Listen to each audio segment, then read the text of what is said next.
हनुमान् श्रीपदो वायुपुत्रो रुद्रो नघोजरः अमृत्यवीरवीरश्च ग्रामवासो जनाश्रयः धनदो निर्गुणः शूरो वीरो निधिपतिर्मुनिः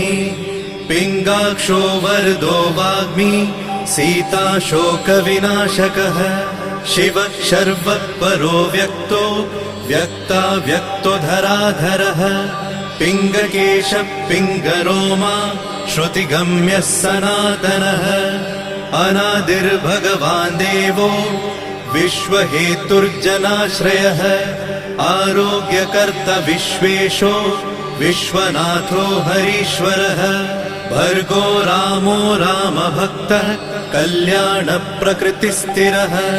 विश्वम्भरो विश्वमूर्तिर्